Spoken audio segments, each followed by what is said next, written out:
The Hadza, the most primitive tribe living on Earth. They survive by hunting their food with bows and arrows, just like our ancestors did thousands of years ago. Deep into the wild savanna, where uncertainty awaits behind every bush, they chase rock hyraxes, antelopes, and baboons. The Hadza tribe lives life in its rawest form. They drink muddy water, eat honey with larvas, and even sometimes meat with animal waste. For the next 3 days, I'll be a part of their tribe and witness their way of life. The Hadza tribe has been living near Lake Ayasi in northern Tanzania for over 50,000 years and only made first contact with the modern world around 150 years ago. They speak Hadzane, a unique language with clicks. The members took us to their chief.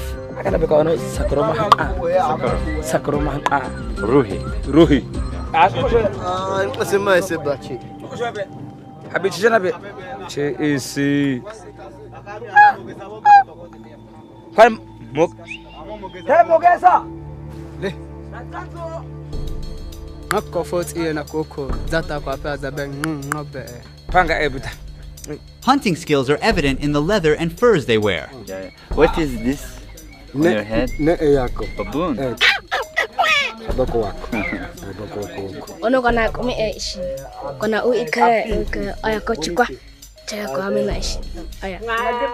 The salt in the tears burns the open wound, and the baby learns not to cry when feeling the pain.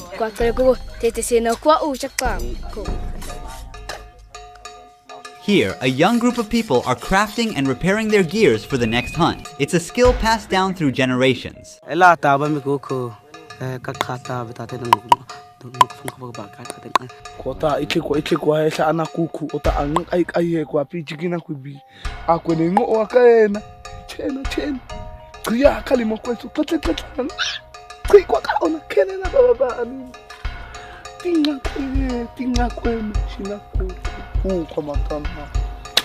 Coco, what happened there? What happened? They customize their arrows with unique patterns. If someone's arrow gets lost and found, that's how they know whose it is. It also tells who shot the target. On their bow, they have these unique patterns, some parts of the animal that they hunted. This tells how talented and experienced this hunter is. Also, they use bird feathers to keep the arrow stable during flight. To make arrows, first they take a piece of wood and carefully shave it. It must be as light and straight as possible. They are always controlling the progress and using their teeth to fix any curves. Which animal do you fear the most?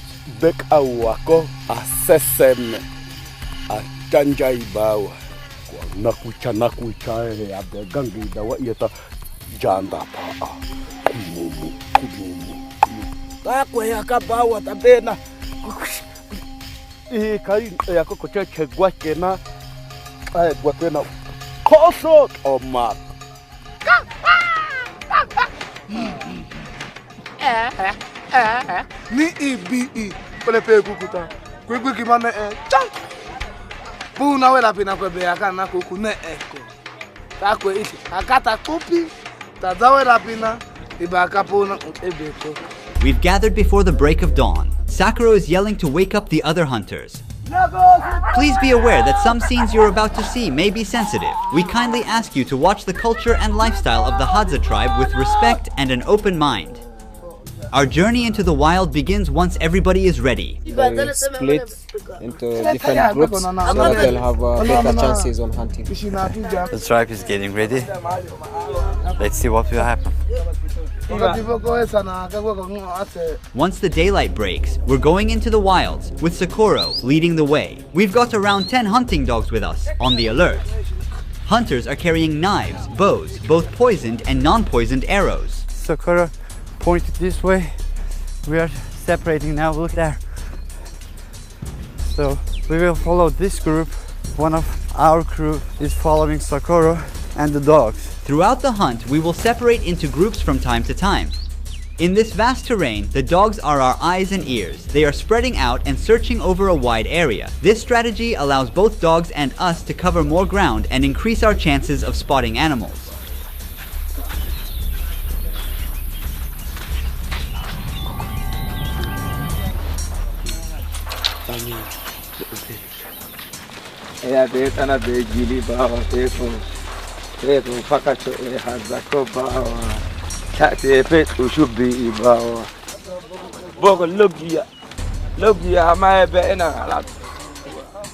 This is how they drink water. They use this muddy palm. First they blow and then drink. Their immune system is strong enough to deal with the bacteria and parasites.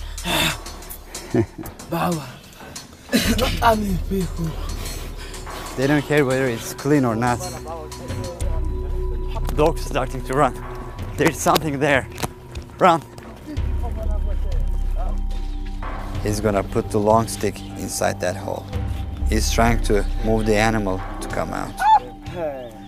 The previous stick wasn't long enough. Now he's making a longer one.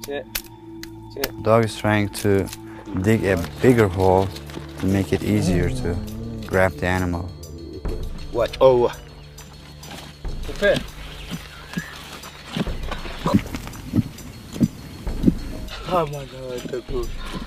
They're giving up. Time is precious, so it's time to move on. The Hadza are nomadic people and they don't store food or engage in farming. They completely rely on hunting and gathering.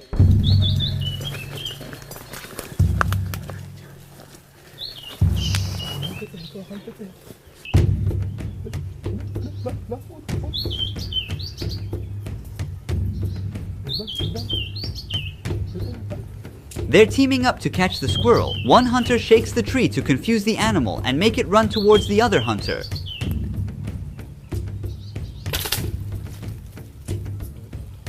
They got it.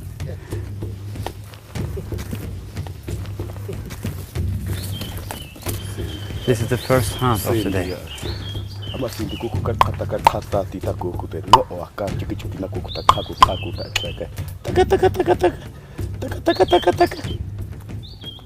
He put it inside his belt. He's looking for his arrow now. Each arrow is so valuable for them. It takes a lot of time to craft one. The dogs are leading Sakuro to the spot.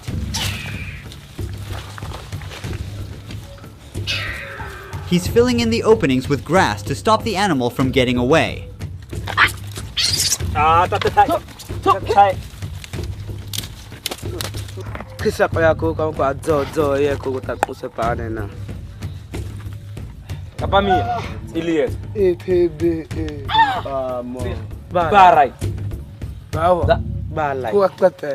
We're changing our route because we cannot pass the river ahead. Finally, it's time to rest. It has been 4 hours that we are walking. If you look at this tree, these things always get us.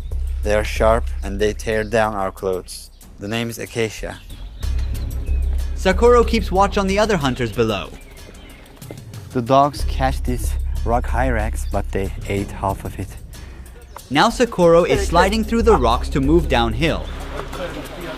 Thorns prick his legs. He's cutting down the branches to clear his path. In the meantime, the boy pushes his body into the gap between the rocks. He completely disappears.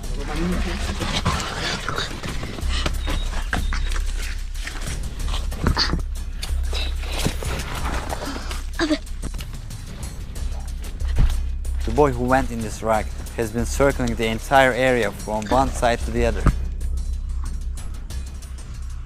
He and the dogs are searching for their prey in a quite tiny space.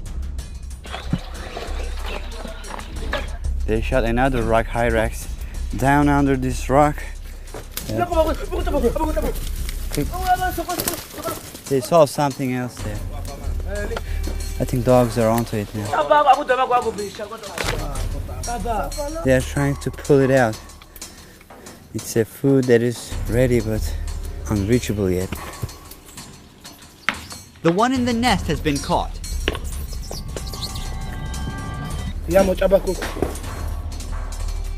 The animal is still alive. He's trying to end his way. That's a bad way to go. Bad way to go.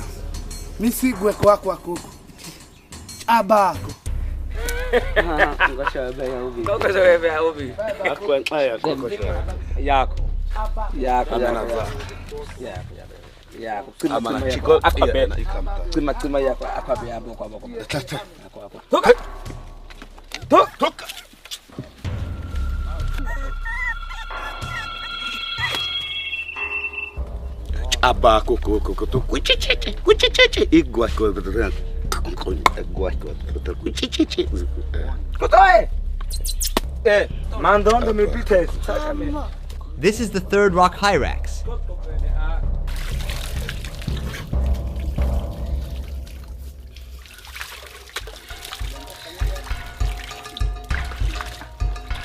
In just 50 years, the Hadza lost 90% of their lands to neighboring tribes cutting down trees and driving away wildlife for crops and livestock. So they used to live all this area. The drop in animal population has made hunting and survival more difficult for them. Their way of life is at risk. Watch this. He makes a fire in less than a minute just by spinning the arrow fast between his palms.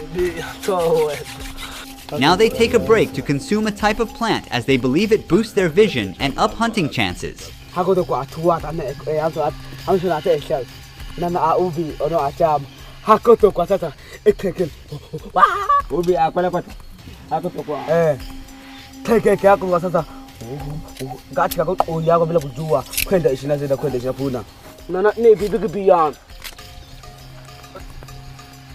Even walking in this terrain is a challenge.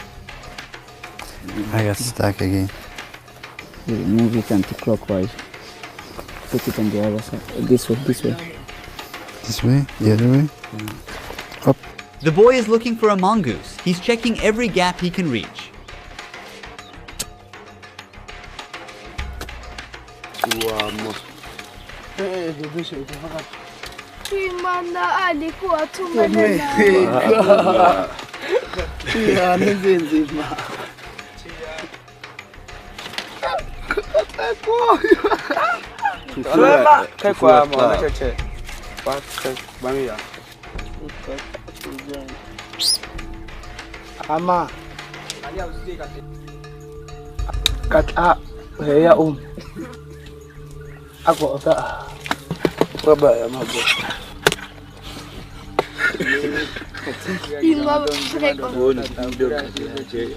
Don't judge, this is the way they live. This is how our ancestors had survived.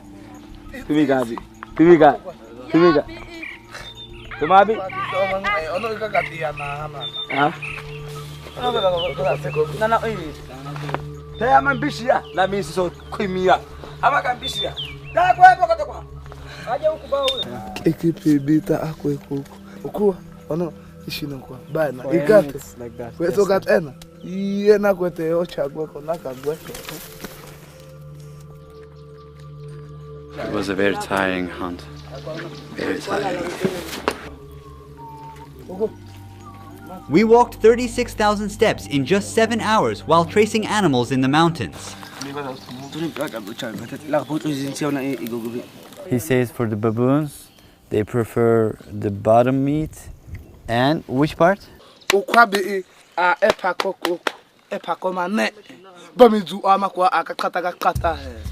Dogs are waiting patiently to get some pieces of the leftovers.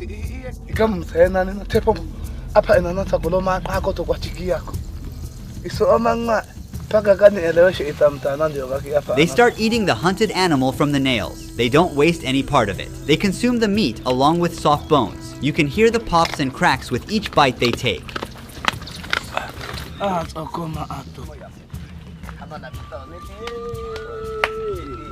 Let's eat this part. I'm honored that the Hadza people share their hunt with me, which they got with a lot of effort. But for those who really want to learn what rock hyrax meat is like, it's honestly quite rubbery.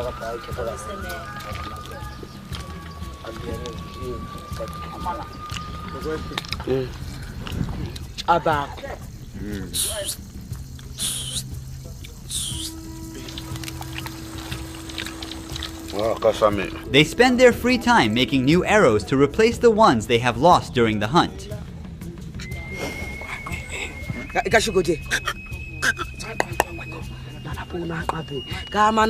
With each Hadza tribe consisting of around 30 people, the average lifespan is around 32 years. It's actually because of the high rate of infant mortality. Typically, a Hadza woman gives birth to 4 kids, but just 1 or 2 of them can survive. Honey is their liquid gold, packed with energy and vital nutrients to keep them going strong in the wild. It is the most consumed food in the tribe.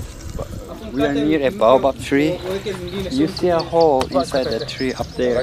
That's where the honey is. They're going to cut a piece of wood to attach it. They use it as a ladder to climb up.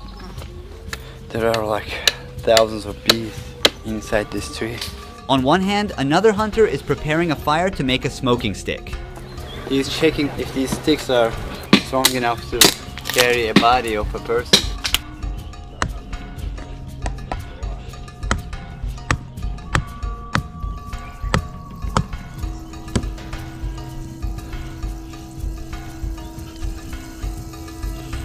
Now he puts the smoking stick into the hive to calm the bees for a short time. This loud buzzing is coming from thousands of bees. He still gets stung numerous times, but bears the pain to get to the honey. He must hurry because the bees will get out of the hive and we don't want to be chased by them.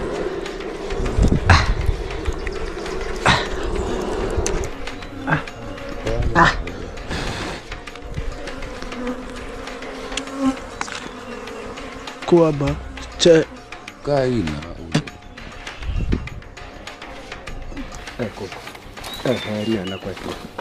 Hadi bane moko na bahata ba. Keme wata abugu kuka.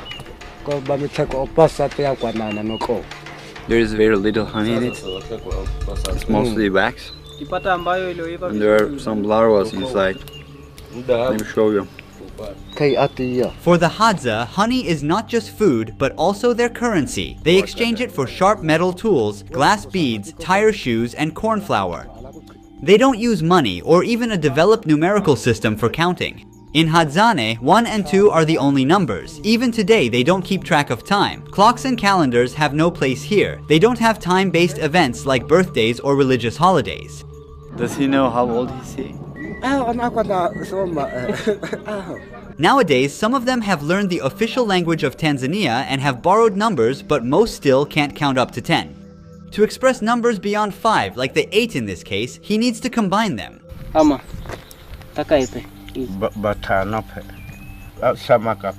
If I asked him 70, what would he say? They use general terms to express larger quantities as they are too abstract for them. Do they always have that baboon hunting in their mind?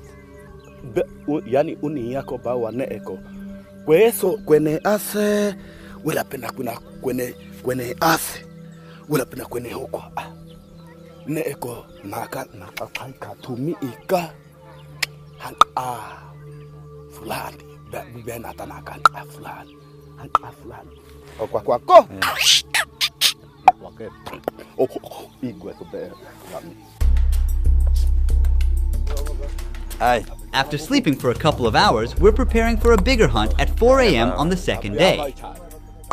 This is our second day in the camp and we will go for antelopes and baboons. While we're tracking animals, one team member will be staying here and recording the camp life. The men who are not going hunting today are repairing their tools. They are out of poison, so first, this young boy and old man are walking a long road to get a bucket of water.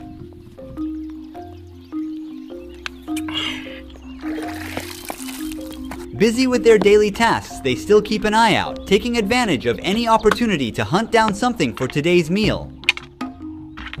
After several unsuccessful attempts, he finds a large snail on the way back to camp.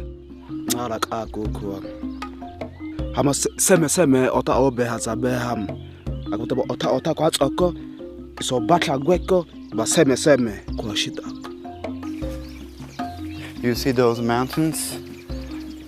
They say there are many hyenas there. Young people do not much like the taste of snails and offer them to the elders. In the past, when a tribe member grew old, the young ones would hunt a large animal for them, offering its meat as a final feast before abandoning the elders to starve to the end. Nowadays, they take care of old members and share their hunts. This bough belongs to the desert rose tree, which possesses the game-changing ingredient for Hadza hunters in battling big catches. They begin by cutting the bough into small pieces, placing them all into a pan. Cold water is poured over the pieces and let the mixture boil. He dumps leaves to skim off any foam from the surface. After removing the pieces, they let the mixture simmer down until it thickens.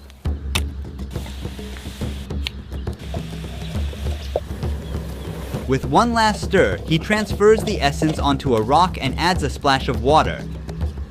Finally, he adds a bit of ash into it and mixes it by crushing it with a stone. And there you have it, a black, sticky, poisonous paste. He carefully coats the arrow tip with it. Now this arrow is ready for action. He rubs his hands on the grass to clean the poison. Ako koko akana besak adani ako. Bititi ako koko unini na ateni na koko. Ako koko kwa tempe. Iko chi koko pa kako unkono ko duli duli. Tempe ito koko ta. Ewe koko ta. Tu. Pakate. Popoko komatiko. Angana atsokwana koko. Akoro otona. Ako koko. While men search for meat and honey, women gather fruits, vegetables, and greens. Right now they unearth roots and tubers by using digging sticks. They are like nature's nutrient storage units. Here she found a wild potato.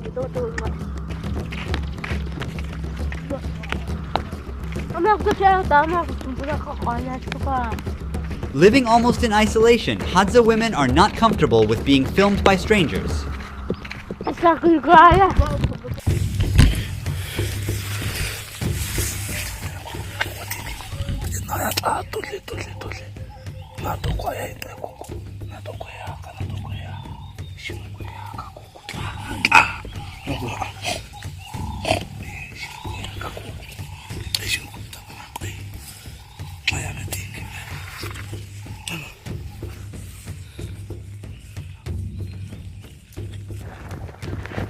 Look, pig digged here.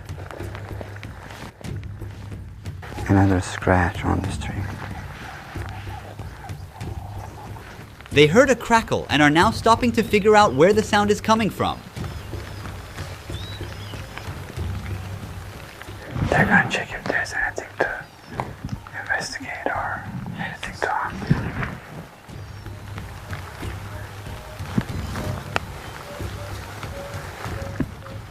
Nothing.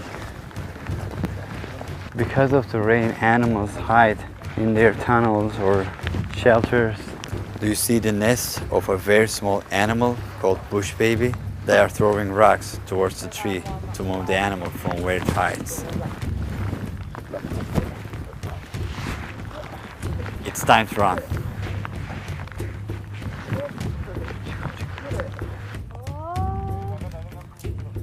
Missed. There is no missing from here. Oh! They're having fun. Animal has nowhere else to go. Look, look. There's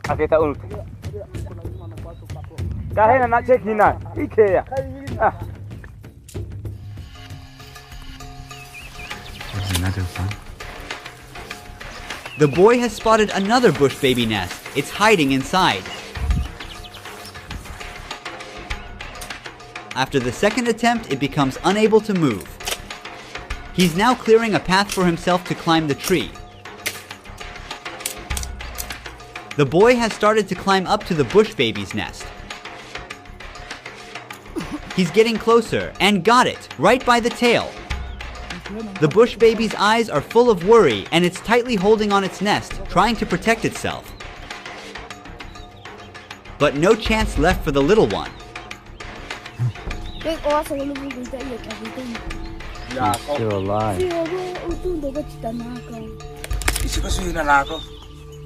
To end its life. This animal is called bush baby.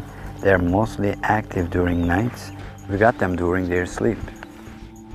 On the head. Oh, they got it from the eyes. It went from here and came out from there. Look at the hands of the animal. They are related to monkeys. Meanwhile, back at camp, 2 young ones are on the hunt. He whistles just exactly like the bird to trick it.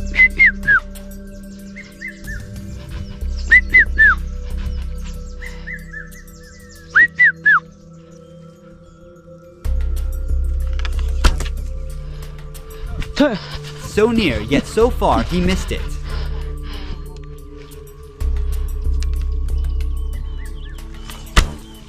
Turn. But on the 3rd try, he got one right in the sky. Turn.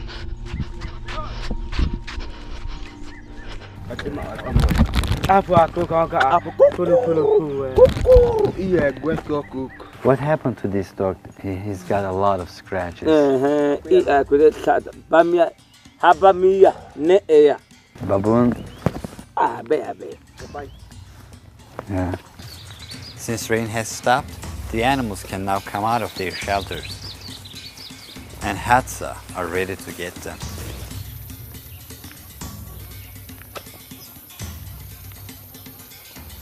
Scout.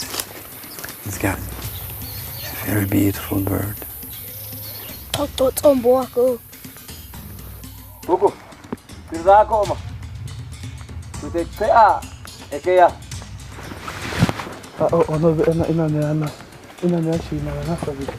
Dogs seem so sure.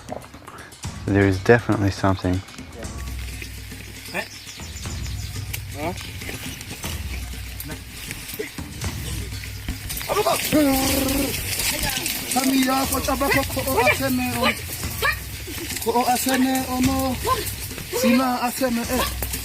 Although they are often loyal, the dogs sometimes act faster than the Hadza hunters and take the hunt for themselves. He's trying to catch the bird with his hand. Sakuro and the other hunters are exhausted now. Taking a break from the hunt, we're heading back to camp. When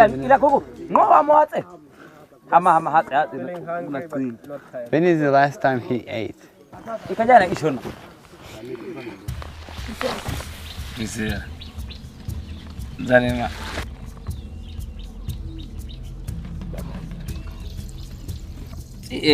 Ilikuwa kalimu aso hamanaka kalimu kwati yami ukuwa ama isho kote chipana ne akwa ne kama isho unu amo. What does he think about death? Where does he think he will go when he dies? Kuku kote misi takumia amana yamu abaya amo kote tumia amana.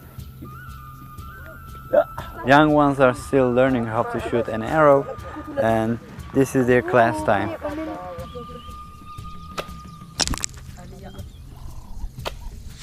Ooh. Ooh. Nice. What are their dreams for future? Lili.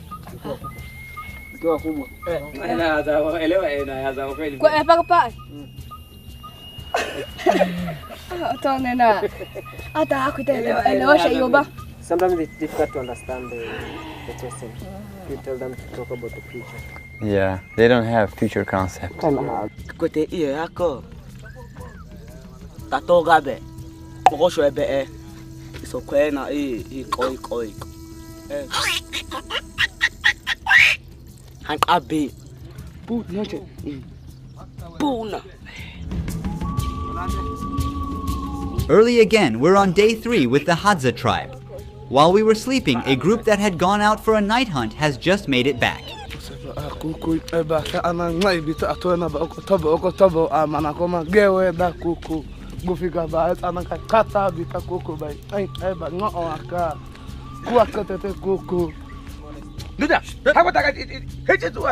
They got an antelope.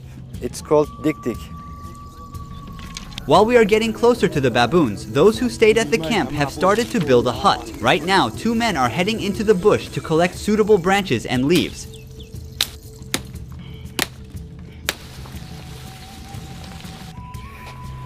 Baboons are smart animals.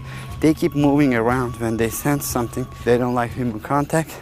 You have to keep up, come on. They went to ask if they saw any baboons around. We are smart, but so they are. They can sense that we are closing in. We'll keep searching them. That means we've got to up our strategy. It's all about staying one step ahead. Those at the camp are now whistling to reach out to their friends who have gone on a morning honey hunt, wishing to join in and eat wild honey. Now they're enjoying the sweet treat.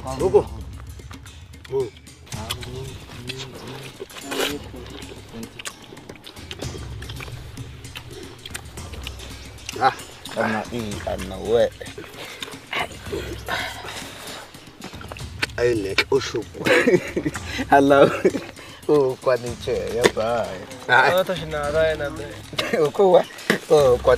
Now that all the materials are ready, it's time to lay the foundation of the hut. They start by bending and weaving the branches to create bars. To make it durable, they wrap additional branches around it. This cage-like structure forms the main part. Then they surround the base with wild aloe vera plants and cover the top with leaves and grass.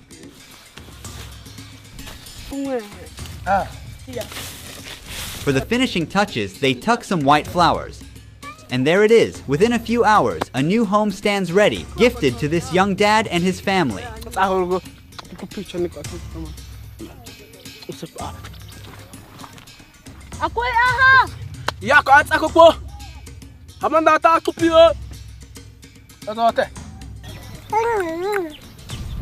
Baboons get up those baobab trees, so they are checking each and every tree. But our main objective is to get to those rocks. They say that baboons are living there. As we are walking along the path, we spot a group of rock hyraxes hiding into the rocks below. They got all the 5 rock hyraxes. Now it's time to move on for baboons. They are hungrily eating the stomach, filled with an almost fecal-like mixture of half-digested food and stomach acids. Sakura says they checked all the areas and couldn't find any baboons, but we will try our luck during night. Baboons can learn from past experiences, avoiding places where they have faced threats. It seems they are abandoned here. The Hadza are adapting their strategy. They will chase baboons in another part of the region tonight. Both predators and prey are constantly learning and adjusting. It's like hide and seek, but in a wild setup. Now we are on baboon hunting. It's getting darker. Some of the tribe members detected where they are living. They are on a tree. We will be extra silent. Baboons are not nocturnal animals. They're active during the morning, and at night, they sleep in trees where they are protected from predators, mostly leopards, hyenas, and humans. We will increase the ISO of the camera, and we will be able to see with noise. I can't see an inch in front of me. We gotta stick close to the hunters. Don't want to accidentally be shot by a poisonous arrow. We are heading deeper into baboon habitat. I feel like we disturbed the forest.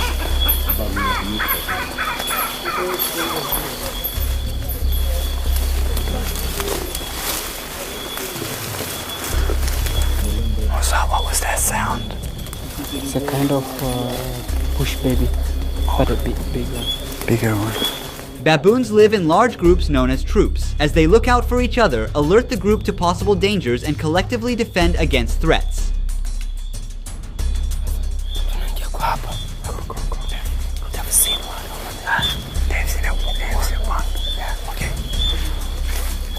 They say they've seen one there.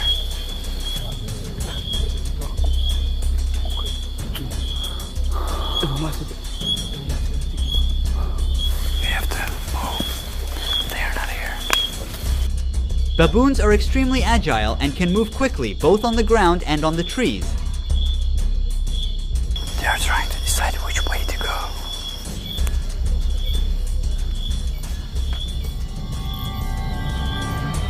Be careful, it's slippery. We're walking along the edge of the stream, and there's a steep slope down below. It's so narrow, even for just one person to pass through.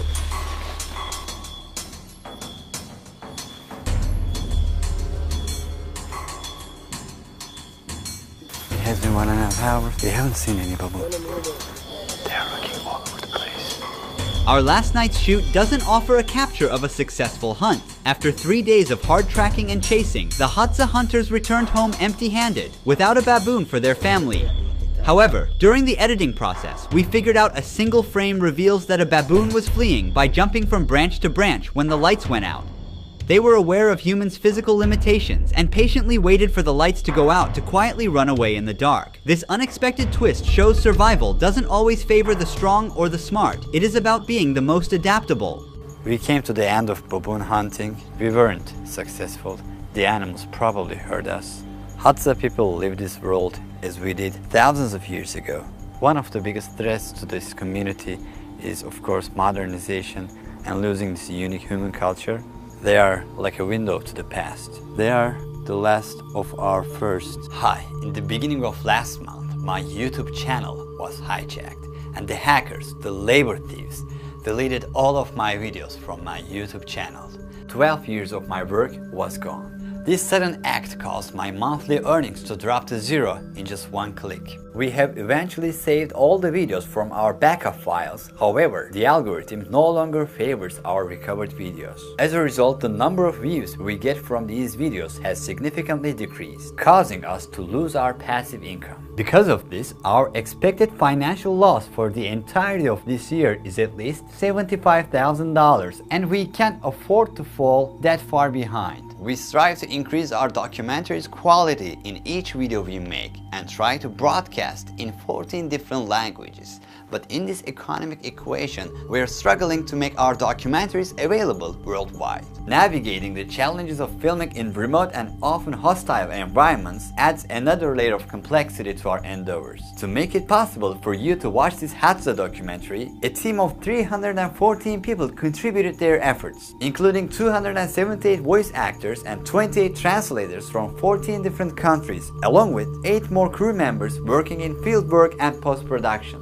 It took us 3 months to finish this entire project. If you found any value in our documentaries, and if you want us to be able to continue producing these documentaries, we need you to now to click the Super Thanks button below this video. After clicking, you will see options regarding how much you can donate, or you can type a certain amount as you wish. This is the first time I'm asking for a one-time support from you. This crisis we're experiencing right now poses an existential risk for the documentaries we're trying to produce. Every donation from viewers like you helps us continue, grow, and create content that inspires and educates. We have amazing projects this year. For instance, we plan to visit the Kurbera cave with a scientific community, the deepest cave in the world, which is a region that has never been documented and extends 16 kilometers underground. There is a high chance that we may discover some new animal species there that have never been discovered before. I will also be featuring a credit roll that includes your names in the community section of my YouTube channel